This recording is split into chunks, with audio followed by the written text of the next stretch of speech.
Hi guys, welcome to another episode of Being Wendy. My name is Wendy, aka Mama Dina, and I do videos on motherhood, lifestyle, and anything I feel like telling you guys about. So if you're new to this channel, make sure you hit that subscribe button and hit that bell button to get notified anytime I post a video.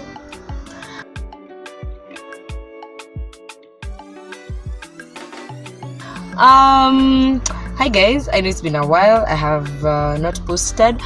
Well, I'm not giving excuses. I've decided this year, no excuses. If I've failed at something, I have just failed at it. But why have I not posted? My reason for not posting in a minute is I have been very demotivated of late. I do not feel like recording videos. I do not feel like editing. I just don't feel like it. I thought going to Mombasa for a small vacay would help me, but unfortunately it didn't. I came back. Yes, I want to create content, but I feel very demotivated. I was even explaining to my friend how one day I'd get 1,000 views easily in a day. Now even 500 is an uphill task, but he just told me, well, we need to rebuild slowly, and that's what I'm trying to do, trying to see if I can rebuild slowly. My Instagram is really growing, and thank you guys so much. I know you guys enjoy videos about Dina, and that's what I've been trying to post for you guys, because as much as I'm going through a really crazy schedule, whenever I'm with her, I try to record a few things here and there so you guys can see how much she's grown. Right now we're at 2 years, October, November, December, January, 4 months. Let's say we're almost 5 months. Wow, she's grown almost at 2 years, 4. Let's just say 4 months. And Dina talks. Dina can talk, and I like that she expresses herself and she tells me exactly what she wants and exactly what she doesn't want, and she is not scared to say it. It doesn't matter who you are, and then she will always report someone. She's always telling on someone. Either my dad has said something she doesn't like, she'll come and tell me, or if I say something she doesn't like, she rushes to my parents. She's always just reporting someone, and it's so cute and so hilarious at the same time. So right now I'm really watching the kind of content I'm allowing her to watch. So I'm big on allowing her to just watch baby stuff. The kind of music she listens to is really something I'm very keen on, because my child loves music and I can't stop her. So you've seen a few dancing videos of her, and I'm encouraging her to dance because I feel like maybe it's going to be her talent. I don't know, maybe it's something she'll grow into, and maybe it'll end up being a career for her. I mean, who am I to judge? I'm not God. My only thing is I'm on earth to help her be the best person she can be, and that's what I'm trying to do this year, to give her more of my attention, more time, and teach her more. I mean, to the most that I know. So let's get into the video. So it's been crazy for me since I started law school to find a perfect balance. It's been crazy. The whole of the first semester, I was just cruising through life and letting life slap me when it wants to slap me, and just going with the flow. I was literally going with the flow, and I don't like going with the flow, like not all the time.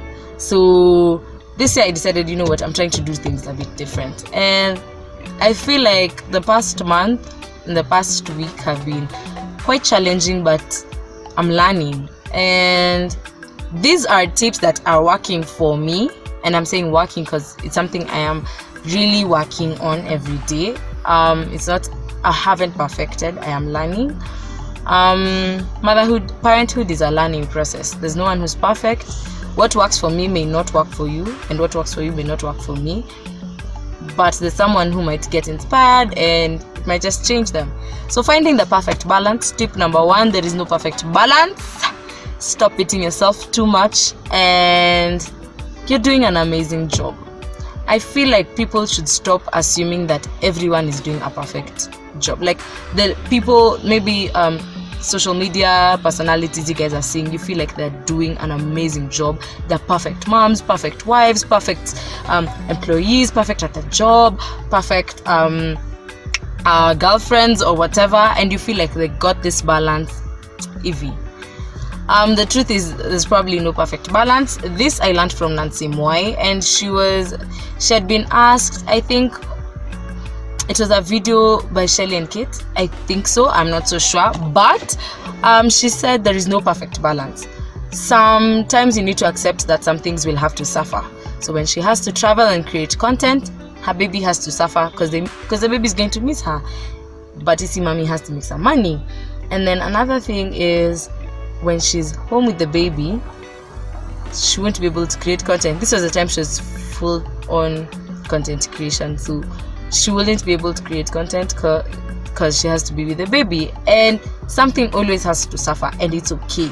It's not, you don't have to find the perfect balance, but you can only get something that works for you. Number 2, check your freaking priorities. That is it for me. Priorities are everything. So for me, this year my priorities are God, school, Dina, reading. When I say reading, I don't mean school books. School is reading school stuff, but when I say reading, I mean this year my biggest goal is to be intentional in all my relationships and in everything that I put my mind to. And number 2 is to read more. I want to read books. I want to learn. Successful people read. I want to be that successful person. And yeah, I'm starting to read books. So right now I'm reading I've just finished reading a book by Kim Kardashian. I'm about to read my second book. I am not sure what I'm going to read. Maybe Outliers. I'm repeating Outliers. So I might repeat Outliers because it's one of my favorite books. Or I think it's How to Be a Boss she's called Supergirl. Yeah. Anyway, I'll tell you guys. You follow my Instagram and you will know. Yeah. So back to the point of this video. Orders of the day. I was talking about being intentional in my relationships and the things I put myself into, and reading. Yeah. So number 4 was reading, and number 5 is friends, and it's in that order. Why? Because God is always going to be the ultimate. God is always going to be. God is God. Yeah. 1 minute. Yeah. So I was saying in that order because God is God. God is the ultimate, and that's it. School, number 2, because I'm putting most of my energy in school. That's it. If I'm being very honest right now, school has to just be a priority. Like, school is my priority. I've joined law school because I want to be a lawyer, and I'm really working so hard to be the best I can be. And Dina is going to suffer for a few years. She's going to miss mommy for a few years. But you see, it's not permanent, it's temporary. I'm in school, I need to work hard. And maybe we can say getting a job. Maybe when I start working, I'll still not be at home and things like that. But guess what? At least I'll be getting some money. I'll be able to take her to trips and things. And we're going to enjoy life. So you know what? It's fine. So Dina is a priority, and I mean this I'm going to put action into it. My schedule is pretty crazy. I have school every day apart from Tuesday, so Tuesday is days for Dina. That's it. I am not going to compromise. I'm not going to cancel on a date with my child because of anything or anyone. So Dina Day is Tuesday. Like Dina Day, I mean me and Dina, just no one else, no parents, no one, not her dad, no one, just me and Dina. And then so reading, I'm trying to read more books. I'm trying to create a few minutes in my day. I'm trying to read 24 books at the end of the year. Hopefully God will guide me through it. And yeah, I really just hope I achieve my goal for reading at least on the lowest 24 books this year. I think it's very achievable, considering I might have a long holiday. So hopefully during that long holiday I will read more and compensate for the time that I may not be able to read, especially when exam weeks and cut weeks. Number 5 is friends. I'm always so big on friends. Everyone knows that I am big on friends, and I love my friends so much. And I realized that last year I didn't make enough time for my friends. The friends I didn't see as much, and so the friends I didn't see as much, and I'd love to see my friends more this year. So that's it. So I'm trying to schedule in my friends, at least one friend a week if I have to see them, or make more phone calls and just try to find out what's going on in their lives. Because I mean, I'm the type of person I wouldn't want, if today I passed on, and I've actually been thinking so much about that. Today I died, would you, as my friend, for my friends who are watching, would you be happy with how much time we spent together, or will you feel like we didn't spend enough time? So because of that, I am making time for my friends this year intentionally, to just catch up and just sit down and I just want to know what's going on in their lives. And yeah, it doesn't have to be too deep. I just want to know how you are, and I want to just chat around with them.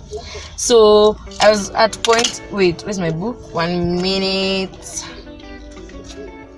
So I've talked about priorities, and I've talked about there's no perfect balance. So number 3, once you've known your priorities and you've written them down, get a freaking planner or have a schedule. Use the calendar on your phone to do that. Schedule people in, schedule reading sessions in, schedule everything. Like literally scheduling. It's working for me. I just started it recently and it's actually working for me. Why? Because I'm a mom, and since I became a mother, I have serious mommy brain. I don't know if it's ever going to go away, but I forget. You will tell me this now, tomorrow I'll be done. You tell me we are meeting on Monday, Wendy, I will forget it tomorrow, or even in the evening. Na si madharau. It's not that you're not a priority, it's just that there's so much going on in my life. There's so many things that I have on my mind. I will easily forget. So what do? I'll have to put you on a schedule. Just put you in my calendar so that I don't forget, and my phone will remind me every once in a time. So once you have a planner, this is my planner. I was even putting in some few pointers. This is my planner, and I literally put everything down. Literally, check this, go to this shop, I write everything down so that I don't forget, because I'm a very forgetful person. And yeah, so if you have a planner, make sure you use it. Like, use it and check it up every day, every single day. Try to follow your schedule also. Really be very intentional in these things. The word for the year is intentional. Yes. Number 4, some things will have to go. For me, something I've sacrificed this year is my time on my phone. It makes it I've been so big on being on my phone. I'm those people who are always on their phones, always checking something. But now I have cut that down. Right now, I'm only on my phone now to record my videos. I'm on my phone to post on Instagram or market something. I'm trying to reduce my time on Instagram. I am on my phone to check my class group. Mostly, it's very important, my class group, and a few friends here and there, very few. And then I'm on my phone to do my research and get my notes for school and get some of my books. Like the book I'm reading now is about Kim Kardashian by some man, I've forgotten, but I will try and link that book here. And I'm reading it on my phone on an app called Any Books. And that's that. I'm really trying to reduce the time on my phone. Not too many apps, not too many, especially when it's sitting down to read things on gossip. I am really trying to avoid that, because this Edgar Obada's stories are just so addictive, and I'm always on my phone for that. But I'm really trying to reduce on that. So yeah, some things will have to go. It may not be so comfortable at first, but guess what? You'll find the perfect balance. And why I say some things have got to go is because of my last point. My last point is your mental health and rest is very important. I realized I would stay on my phone till really late in the night, and tomorrow I have to be up early, and that was bad because I'm using so much energy to text people, and it's probably not meaningful. It's just basic hi, or maybe I'm just on Instagram scrolling, or Twitter. And I realized that's not healthy for me, because when I come to school, I'm a student. But the moment I leave this gate, I'm rushing home to become mom. Like, unlike some of my friends, they'll rush home, sleep for an hour, wake up, study, eat, whatever, go back to sleep. Tomorrow they're fresh for school. Me, when I leave here, I go straight home. I can't lay down because Dina is there waiting for me. We need to play a bit before I put my head down. And when I want to wake up in the morning, it's a struggle to wake up and study and things like that. And you know what? I'm not compromising on my grades, not compromising on my child's time. So you know what? This phone thing needed to go. It just needed to go. And that's what I'm doing. And I'm being very successful at it. I've been very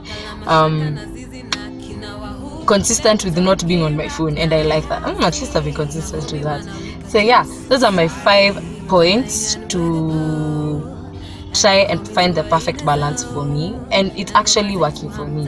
So if you have more points, please put them down in the comment section below. I'll be sure to respond to each and every one of you. Don't forget to like this video, comment, share, and subscribe to my channel if you haven't. And we'll see you in the next video, and make sure to live as intentional, and make sure to make this year very intentional for you. So bye. Anajidai mi hatari, lakini kachia zangu na mababi gani kali. Mtanipatia airplay jo au namna gani? Na hii genge wata respect siku gani? Ka unapenda genge nina collection nyumbani. It's the rise of a queen, can you feel me? Niko ready for this game bila tizi. Kuna vita mtaani, wasani kuna vita mtaani. Hawase wana rap juu ya gari na mali, juu ya hali na kazi.